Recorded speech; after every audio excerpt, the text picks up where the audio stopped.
Okay, so we need to talk about a few things. In a previous video I talked about freedom of speech and why I think that's the cornerstone of our modern society. But now on to the elephant in the room. Religion.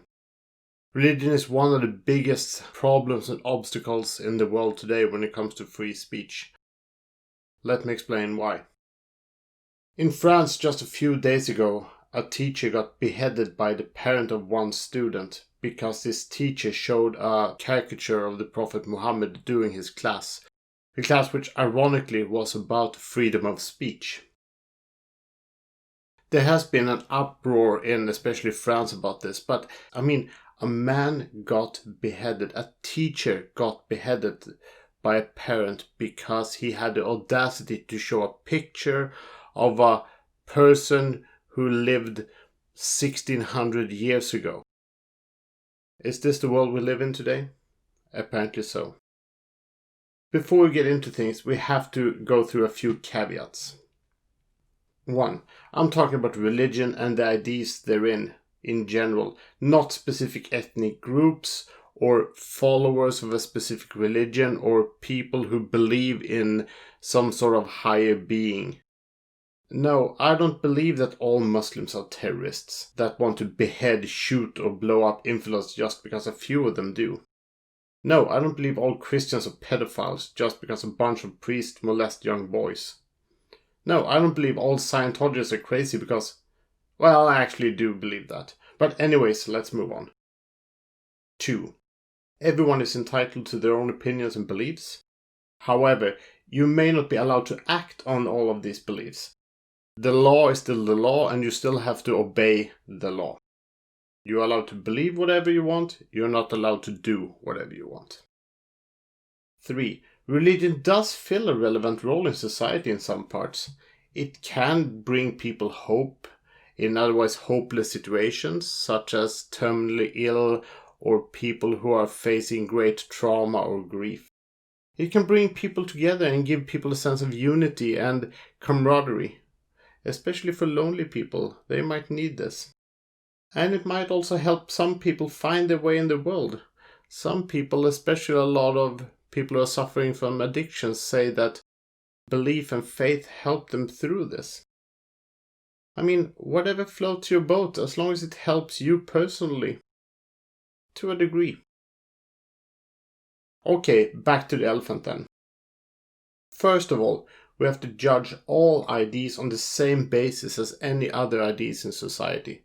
We can't separate specific IDs from other IDs and say these are bad according to a different set of values or rules. We have to judge everything by the same rule book. And the rule book is what is considered okay in the society of today. So protecting religion, that harms this thought. And it harms the freedom of speech because religion is not judged on the same rules and the same IDs as all other IDs in society. And this hampers the development of society. Why does these IDs have special privileges? If we take the example of the thought that it's okay to marry a 9-year-old child. In society at large we call that a pedophile. But in some religions this is okay. The same goes for the Bible says that you should stone homosexuals to death. In most countries in the West, that's completely illegal. And for good reason, because you shouldn't stone people to death. It's also extremely homophobic. The Bible also says that certain groups of people are worth more than others. That's considered extremely racist and for good reason as well. But these IDs that are 4,000 years old seems to be okay because it's religion. But if someone spouted these very hatred, homophobic, xenophobic things otherwise in society, they get put into jail. Also, religions seem to be allowed to criticize each other, but we from the outside not allowed to criticize them. Why? Certain Christian groups are allowed to criticize other Christian groups and say that they're completely wrong. Some Muslim groups are allowed to criticize and do quite violent things to other Muslim groups. And we say, yes, but It's all covered in the Quran or the Bible or the Torah or whatever other religious book you believe in. Also, why is there no exception rules for atheists? So if I'm an atheist and say I don't believe in anything, is that a belief in itself? And if so, does that give me the right to criticize all other religions? Religious institutions are also in many countries exempt from taxation. Why? And what justifies that some ideas, no matter how crazy they are, remember Scientology, are allowed to be exempt from taxes, but us, the rest of the people who have normal ideas, at least according to today's society, we have to pay our taxes? Why is some crazy conspiracy theories considered religion and some crazy conspiracy theories just considered crazy enough to get you sent to a mental asylum? And why do they have such a special exemption? Not talking about freedom of speech, but talking about the actual law, that they don't have to pay taxes just because they claim that they believe in certain special things, like an invisible man up in the sky who knows everything and dictates everything we do. Also, religion has led to the worst catastrophes in history. Genocide, wars, famines, and so much oppression of other people that it can barely even be counted. We still see it today, and it's ripe throughout history. Different religious groups have massacred other religious groups, all in the name of some sort of invisible heavenly deity. Sometimes, as in the Crusades versus Constantinople, they even massacred people who believed in the exact same thing they did. I mean, it was Christians against Christians. I mean, any other ideas or ideologies that have led to this type of mass murder, deaths, suffering are banned for good reason. I also want to ask a question. If you are super religious and you do believe in God as an almighty, all-powerful, all-knowing, all-seeing, all-encompassing being that knows everything and can do anything, why does he need your help? Why do you need to go out and kill the infidels to protect this omnipotent, omniscient God? Has he very sore feelings? Is he a very delicate little snowflake? And isn't he all powerful? Shouldn't he be able to take care of himself?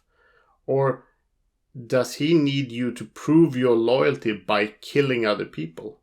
I mean, that sounds like very dangerous ideas to me, at least. If someone tells you, Charles Manson, to go out and kill people to prove your loyalty to you, that's something that we in society try to combat as much as we possibly can. But apparently not when it comes to religion, because these ideas are allowed to flourish. In the end, I mean, do whatever you want. You can believe in whatever you want. Believe in the flying spaghetti monster, the Easter bunny, whatever you want. As long as you don't force others to believe in it too.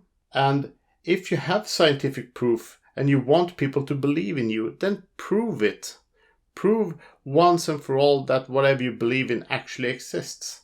And prove why the rest of us should follow it. Don't try to do it by force.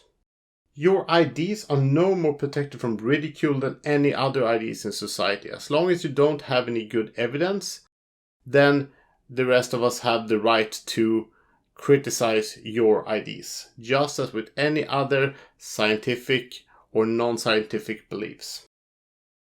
Making fun of ideas is not illegal and should not be illegal. There is a boundary between making fun of something and encouraging someone to do something criminal. Criticizing a religion is okay. Saying that you should go out and kill religious people is wrong. If you don't understand this, then I sincerely fear for people around you, and you should probably be locked up. So basically, you have the right to believe in whatever you want to believe in, but you don't have the right to force this belief onto other people.